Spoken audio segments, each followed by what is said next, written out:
শুভ সকাল, কেমন আছো সবাই? মনীষ সংসারে আর একটি নতুন ব্লগে সকলকে স্বাগত জানাই। আশা করছি যে যেখান থেকে ভিডিওটি দেখছো সকলে খুব ভালো রয়েছো। আজকের দিনটা হচ্ছে মঙ্গলবার, সকাল এখন 10টা বাজে। সকালের সমস্ত বাসি কাজ সেরে নিয়েছি, স্নান পুজো সবটাই হয়ে গেছে। যেটুকু কাপড় ধোয়া কাচা করেছি সমস্তটাই মিলে দিয়েছি। আর তারপর দেখো এখন চলে এসেছি রান্নাঘরে। এই যে রান্নাঘরে বললাম ভাতটা বসিয়ে দিই, যেহেতু কাজগুলো হয়ে গেছে তো এখন হচ্ছে রান্নাবান্না এখন করার পালা। তো বাড়িতে যেহেতু কেউ নেই বলতে সকালবেলা শুভ তিথি দুজনে দু ভাই বোনে একসাথেই বেরিয়েছে। তিথি গেছে স্কুল, শুভ টিউশন ছিল ওর, তো একসাথে দু ভাই বোনে বেরিয়ে গেছে। তো সকাল সকাল আজকে কাজগুলো না তাড়াতাড়ি হয়ে গেছে। যখন দেখবে বাড়িতে কেউ থাকবে না, বাড়িটা ফাঁকা থাকবে, তখন কিন্তু কাজগুলো খুব তাড়াতাড়ি করে হয়ে যায়। 8টা থেকেই কাজ শুরু করেছি, কিন্তু 1 ঘন্টার মধ্যে সমস্ত বাসি কাজগুলো শেষ করে স্নান করে পুজোটা দিয়ে নিয়েছি। আর এই তো এখন ভাতটা বসিয়েই দিলাম, আর তারপর জলখাবারটা খেয়ে নেব। বললাম ভাতটাও ততক্ষণে হতে থাকবে। তো এই যে চালটাকে ভালো করে দুবার ধুয়ে নিয়ে দিয়ে দিলাম, এখন একটু ঢাকা দিয়ে দিলাম। তো ওটা যতক্ষণে হচ্ছে ততক্ষণে আমার জলখাবার খাওয়াটাও হয়ে গেছে। তারপর এই যে মুড়িটা বললাম ঢেলে নিই। সকালবেলাতে জানো তো কী আর বলি, মানে একা ঘরের যত সুবিধাও রয়েছে কিন্তু এক দুটো অসুবিধাও রয়েছে। বাড়িতে যদি কেউ না থাকে না তাহলে হচ্ছে অসুবিধা, এই যে বাইরে থেকে যদি কেউ আসে না তখন হয়ে যায় অসুবিধা। ওই যে মুড়িটা বলেছিলাম, তো বাইরে আমাদের বাড়িটা আসলে লম্বা, তো দিয়ে সেই ডাক দিচ্ছে বাইরে থেকে, আর আমি তখন বাইরেটা ঝাঁট দিচ্ছিলাম পিছনটা একেবারে, তো শুনতেই পাইনি। তারপর ওরা পাশের বাড়ি থেকে বললো, তবে যে যখন সামনেটায় আসলাম তখন বুঝতে পারলাম যে মুড়িটা দিতে এসেছে। তো যাই হোক তখন ওখানে রাখা করেছিলাম, আর তারপর স্নান টান করে নিয়ে এসে ঘরের মধ্যে রাখলাম। তো ওটাকে ঢেলে রেখে এই যে তার মধ্যে হচ্ছে সবজিগুলোও বানিয়ে নিয়েছি। তো এঁচোড়টা না আমি আজকে স্নান করতে যাওয়ার আগেই বানিয়ে নিয়েছি জানো তো। আর এদিকে বানিয়েছি হচ্ছে এঁচোড়ের সাথে আলু, আর তার সাথে হচ্ছে যে ডাঁটা ছিল কয়েকটা, ডাঁটার সাথে কয়েকটা আলু দিয়ে দিয়েছি, ভাজা করব। আর এই যে একটুখানি হচ্ছে আজকে তো মঙ্গলবার নিরামিষ খাই, তো একটুখানি হচ্ছে মশলার জন্য আদা কাঁচা লঙ্কা টমেটো রেডি করে রেখেছি। তো চলো এখন বললাম যে ডাঁটা আর আলুটা একটু ভাপিয়ে নিই। তো এই যে শুধুমাত্র জল দিয়ে হালকা একটা সিটি মানে দিয়ে আসবে, আর বন্ধ করে দেবো যাতে গলে না যায়। কেন গলে গেলে আমার একদমই ভালো লাগে না খেতে, কেমন জানি হয়ে যাবে, ঘেটে হয়ে যাবে, খেতে একদম বাজে লাগবে। তো ওইদিকে ওটা হচ্ছে, ততক্ষণে ভাবলাম যে এই যে সকালের বাসনগুলো ধুয়ে রেখেছি, তো বাসনগুলো এখন সমস্তটাই গুছিয়ে নিই। আজকে জানো তো এঁচোড়টা সকালেই বানিয়ে রেখেছিলাম, এই কারণে দেখবে এঁচোড় বানাতে বেশ অনেকটা সময়ও লাগে, আর তারপর হাতের মধ্যে ওই আঠা লেগে যায় আর যায়, সেই জন্য না ভাবলাম এঁচোড়টাকে সকালবেলাতে মানে কাজ করার আগে প্রথমে আজকে এঁচোড়টাকেই বানিয়ে নিয়েছি, তারপর বাসি কাজগুলো করেছি। তারপর ওই এঁচোড়গুলো না আজকে হয়ে গেলো 2 দিন আগে, মানে আমার আশেপাশে যে দুটো বাড়ি রয়েছে, আমার দুপাশে যে দুটো বাড়ি রয়েছে তারা দিয়েছিল দুটো দুটো ঘর থেকে দুটো এঁচোড় এসেছিলো। কেনার ছিল না, তবে গাছেরই মানে একদম টাটকা ছিল, তবে তাও 2 দিন হয়ে গেল।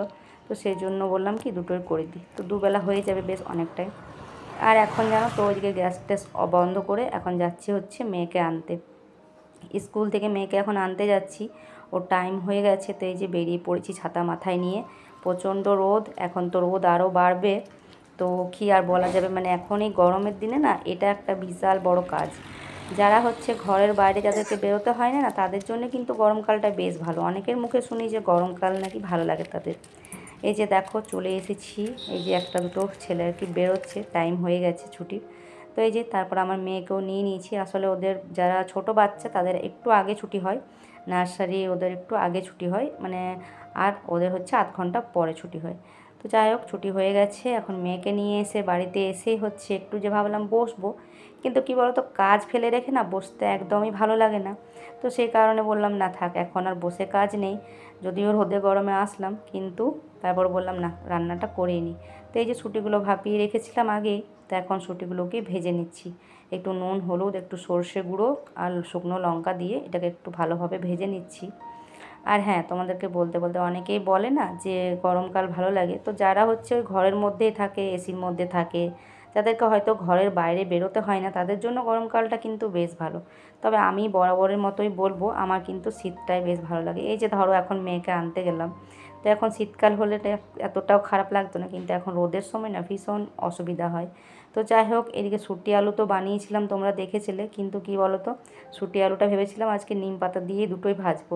তারপর ভাবলাম না আমার ছেলে আবার না ছুটির সাথে আবার দিলে যদি না খায় সেই জন্য একটু আলাদা করে, মানে সেদ্ধ তো একসাথেই করেছিলাম কিন্তু আলাদা আলাদা করে দুটো ভেজে নিলাম। আলুটা নিম পাতা দিয়ে ভাজলাম আর ছুটিগুলো সর্ষে শুকনো লঙ্কা দিয়ে ভাজলাম আর কি। তো ওটা ভাজার পর এদিকে না ভাতটাও হয়ে গেছে, ভাতটা আগেই নামিয়ে নিয়েছি। আর তারপর হচ্ছে কড়াটাকে ভালো করে পরিষ্কার করে ধুয়ে নিলাম, যেহেতু নিম পাতা ভাজা করেছিলাম। আর তারপর ওই যে আদা, কাঁচা লঙ্কা, টমেটোটা একসাথে পেস্ট করে নিয়েছিলাম। যেহেতু আজকে নিরামিষ রান্না করি সেই কারণে একটু গ্রেভিটা যাতে হয় সেই জন্য টমেটোটা দিয়েছিলাম। তো এখন এই যে শুকনো যে মশলাগুলো সেগুলো সমস্তটাই দিয়ে তেলের মধ্যে একটু তেজপাতা, জিরে ফোড়ন দিয়ে এই যে মশলাটাকে বেশ কিছুক্ষণ ধরে কষিয়ে নিলাম। কষানোর পর এখন এই যে এঁচোড় আর হচ্ছে আলু দুটোই একসাথেই ভাপিয়েছিলাম। আসলে আলুগুলো না একটু বড় বড় করেই দিয়েছিলাম এই কারণে, যাতে হচ্ছে আলু আর এঁচোড় দুটো একসাথে সেদ্ধ করব আর তাতে করে হচ্ছে আলুগুলো যাতে বেশি না গলে যায়। তো সেই কারণে দুটোকে একসাথে হচ্ছে দিয়ে সেদ্ধ করেছি। তো দেখো একটু গলেনি, তবে হ্যাঁ এঁচোড়গুলো খুব ভালো মতো সেদ্ধ হয়ে গেছে। দেখতে হয়তো ওরকম লাগছে, তবে খুবই সুন্দর সেদ্ধ হয়েছে। তো যাই হোক এখন ভালো করে কষিয়ে নিয়ে এই যে এখন একটু জল দিয়ে একটুখানি হচ্ছে ঢাকা দিয়ে দেবো। যদিও সেদ্ধ হয়ে আছে তবুও একটুখানি আর একটু আর কি হোক। তো চলো এটা ততক্ষণে সেদ্ধ হচ্ছে, ততক্ষণে বেশ কয়েকটা বাসন রয়েছে ওদিকে, জল খাবার খাওয়া এটা ওটা রয়েছে। তো আমার মেয়েও হচ্ছে স্কুল থেকে এসে নিয়ে এটা ওটা করতে থাকবে, ফ্রিজের মধ্যে জল রাখবে, বরফ করবে, এটা ওটা করে এটা সেটা খেয়ে খেয়ে ফেলতে ফেলতে বেশ কয়েকটাই বাসন হয়ে গেছে। তো ওগুলো এখন সমস্তটাই মেজে নিই। আর এর সাথে বলে রাখি, যেসব বন্ধুরা আমার ভিডিওটা দেখছো তোমাদের সকলকে জানাই একটা করে প্লিজ ভিডিওটাতে লাইক করে দিও। আর যদি পারো তাহলে একটা কমেন্টের মাধ্যমে অবশ্যই জানিও ভিডিওটা কেমন লাগলো। আর যেসব নতুন বন্ধুরা আছো তারা প্লিজ চ্যানেলটিকে সাবস্ক্রাইব করে পাশে থেকো। আর যারা অলরেডি সাবস্ক্রাইব করে দিয়েছো তাদেরকে জানাই অসংখ্য অসংখ্য ধন্যবাদ, অনেক অনেক ভালোবাসা। এভাবেই আমার পাশে থেকো, একটু আমাকে সাপোর্ট করো। আর যারা এখনও সাবস্ক্রাইব করোনি তারা প্লিজ সাবস্ক্রাইব করে দিও। তো এই যে কয়েকটা বাসন ছিল ধুয়ে নিলাম, আর বাকিগুলো এগুলো একটু জলের মধ্যে দিয়ে দিলাম, ততক্ষণে ভিজতে থাকে এগুলো। এখন গরমের দিন তো একটুখানি শুকিয়ে যায়, তাই একটুখানি জলের মধ্যে দিয়ে ভিজতে দিলে বেশ ভালো, মানে বাসনটা তাড়াতাড়ি করে ধোয়া হয়ে যায়। আর এদিকে তরকারিটাও হয়ে গেছে। ঘিটা না বাইরে রেখেছি, রোদে দিয়েছি, একটুখানি বোতলের মধ্যে লেগে রয়েছে, তো আনা হয়নি আর। তো সেই কারণে এই যে এখন নিয়ে আসলাম, রোদের মধ্যে বেশ গলে গেছে যেটুকু লেগেছিল গায়ের মধ্যে। তো নিরামিষ তরকারি তো একটু ঘি দিলে, গরম মশলা দিলে বেশ ভালোই লাগে। তো যেটুকু ছিল দিয়ে দিলাম, তো এতেই হচ্ছে বেশ ভালো গন্ধ বেরিয়েছে। দেখো তরকারিটা কিন্তু খুব ভালো হয়েছিল খেতে। আর এঁচোড়ের তরকারি তো আমার খেতেও বেশ ভালো লাগে, আর সবাই পছন্দ করে। শুধু আমার মেয়ে আবার এঁচোড়গুলো খায় না, শুধু আলুগুলো খায়। জানি না, মানে আমাদের বাড়িতে বলছি তো 4জন মানুষ, 4জনের 4 রকমের পছন্দ। তো যাই হোক এরই মধ্যে ওই যে মেয়েকে খেতে দেওয়া হয়ে গেছে। আর এখন দেখছো গ্যাসটা গরমই রয়েছে, কিন্তু তারপরেও এখন মুছে নিচ্ছি, কারণ হচ্ছে ওইদিকে ওই যে কুকারটার মিক্সি বাটিটা ধোয়া হয়ে গেছে, তার মধ্যে হচ্ছে এই যে এখন গ্যাসটাকে ভালো মতো মুছে নিচ্ছি। প্রত্যেক দিন 15 মিনিট 20 মিনিট এভাবে সুন্দর করে গ্যাসটাকে মুছে নিই, তার সাথে টাইলস এই যে নিচের জায়গাটাও ভালোভাবে পরিষ্কার করে মুছে নিই। তো মুছে নিতে হলে কি হয়, প্রত্যেক হয়তো সপ্তাহে সপ্তাহে বা মাসে মাসে আমাকে সেভাবে ডিপ ক্লিন করতে হয় না। ওই হয়তো 4 মাস 5 মাস পর, হয়তো বছরে 3বার বা 2বার এরকম আমি ডিপ ক্লিন করি। বেশি করতে হয় না, কারণ এমনিতেই আমি খুব ভালোভাবেই মুছি আর কি। তো দেখো আজকে একটু না ওই যে জলখাবার খাচ্ছিলাম তখন ভাতের ফ্যানটা পড়ে গেছিলো, যদিও একটু শুকিয়ে গেছিলো, তো ভালোভাবে 2-3বার হচ্ছে মুছে নিলাম। তো চলো এখন হচ্ছে আরও বাকি যেটুকু কাজগুলো রয়েছে সেগুলো এখন সমস্তটা করে নিই, তারপর হচ্ছে খাওয়া দাওয়া এসব তো রয়েছে। এখন অনেকটা টাইম আছে, যেহেতু আজকে তাড়াতাড়ি করে সমস্ত কাজ হয়েছে সেই জন্য আজকে অনেকটা টাইম রয়েছে হাতে। তো এখন বেশ অনেকটা টাইম পর, 4-5 ঘন্টা পর আবার হচ্ছে এখন সন্ধেবেলা, এই যে সন্ধে দিতে এসেছি। তো গোটা পুরো দুপুরটা যে কীভাবে পেরিয়ে গেল বোঝাই গেল না। ওই একবার করে শুচ্ছি, একবার করে উঠছি, এভাবেই পেরিয়ে গেল। মেয়েকে টিউশন পাঠানো, টিউশন থেকে আনা, মানে এসব করতে করতে পুরো বেলাটা পেরিয়ে গেল। একে একবার খেতে দাও, ওকে একবার খেতে দাও। তো যাই হোক তারপর বিকেলে আবার সেই সকালের মতোই ঘর ঝাড় দেওয়া, এটা ওটা কাজ করার পর এখন হচ্ছে সন্ধ্যাবেলা।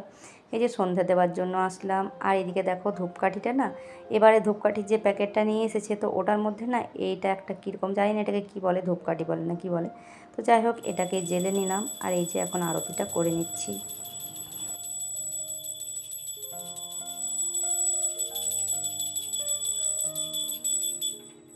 তো এখানে এটা জ্বাললাম, আর হচ্ছে তুলসী মন্দিরে গিয়ে একটা ধূপকাঠি দিয়ে দেবো।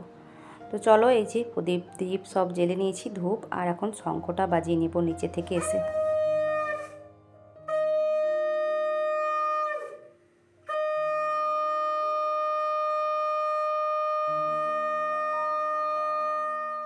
এই যে শঙ্খটা বাজা হয়ে গেছে, শঙ্খটাকে ধুয়ে নিয়ে এখানটাতে রেখে দিলাম প্রণাম করে। তারপর এই যে নিচে চলে আসলাম, আর এখন এই যে একটুখানি আটা মেখে এখন রুটিগুলো করে নিচ্ছি। তো বেশ কয়েকটা হয়েছে আর বেশ কয়েকটা এখনও বাকিও রয়েছে। তো কয়েকটা রুটি করে নিই, আমাদের তো রাত্রেবেলা করে রুটিই খাওয়া হয়, যেহেতু শুধু মেয়ে হচ্ছে ভাত খায়, তো ওর জন্য ভাত রাখা আছে। আর দিনের বেলা তো তোমাদেরকে বললাম ইঁচড়ের তরকারিটা, যেহেতু দুটো ইঁচড় করেছি, তো সেই জন্য দেখতেই পেয়েছো যে 1 গামলা মতো তরকারি হয়েছে, তরকারিটাই আছে। তো ওটা দিয়ে রাত্রে আমাদের হয়ে যাবে, তরকারি আর করতে হবে না। আর এই গরমের দিনে না ভালো লাগে না, এই যে গরমের দিনে রুটি করাটা একটা বিরাট কাজ। মানে যাদের ভাত খাওয়া হয় তাদের তো কোনো ব্যাপার নেই, ভাতটা হয়তো চাপিয়ে দিল, আরামসে ফ্যানের তলে বসে থাকলো। কিন্তু রুটি করাটা কিন্তু গরমের দিনে ভীষণ চাপ, একটা একটা করে রুটি বেলা সেকা। যাই হোক, তারপর রুটিগুলো তো করে নিয়েছি। আর এখন এই যে কালকে তো আমার মেয়ে বলেছিল মা পরোটা করার জন্য, তো ওদের তো মানে প্রত্যেক দিনই বলতে পারো পরোটা করে দিলে তো ভীষণ ভালো, তবে প্রত্যেক দিন না আমি করতে চাই না, তো সে কারণে একদিন পর পর আর কি করে দিই। তো কালকে যেহেতু করিনি, আজকে তো বলাই আছে করব বলে, তো এই যে সেই জন্য বেশি করছি না, 4 জনের 4টেই করছি পরোটা, একটা করে পরোটা খাবে আর সাথে হচ্ছে রুটিগুলো। তো এগুলোকে এখন ভালো করে লাল লাল করে ভেজে নেব, আর তার সাথে হচ্ছে তরকারিটাকেও গরম করে রেখে দেবো। এখন যদিও খাওয়ার সময় হয়নি, তো পরে করে এখন রাত্রেবেলা খাওয়া হবে অনেকটা টাইম পর। তো তারপর হচ্ছে মেয়েকে নিয়ে পড়তে একটু বসাবো, এগুলো করে নিয়ে খাবারটা করে নিলেই ছুটি আর কি, কার কখন খিদে পাবে সে তখন খাবে। এখন রাত্রি 9:50 মতো বাজে, তো এখন করব রাত্রের খাওয়া দাওয়া। তো এই যে সাজিয়ে নিচ্ছি, এখন সবার জন্য বেড়ে নিচ্ছি। তো তিথি তো অনেকক্ষণ আগে হচ্ছে খাওয়া দাওয়া করে ও ঘুমিয়ে পড়েছে।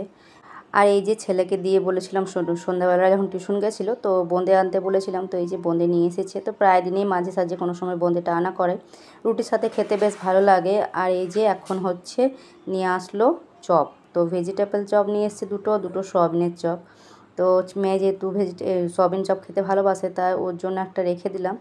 আর এদিকে হচ্ছে শুভকে দিলাম একটা সয়াবিন, আর আমরা দুজনে নিয়েছি ভেজিটেবলগুলো। আর এখন এই যে তরকারিগুলো দিয়ে ওদের দুজনকে দিয়ে আসি আগে, আর তারপর এই যে আমারটাকেও নিয়ে যাব। তো চলো, আজকে ভিডিওটা তোমাদের কেমন লাগলো সেটা অবশ্যই কমেন্টের মাধ্যমে জানিও। যদি ভালো লেগে থাকে তাহলে লাইক কমেন্ট সাবস্ক্রাইব করে পাশে থেকো। তো চলো, টাটা।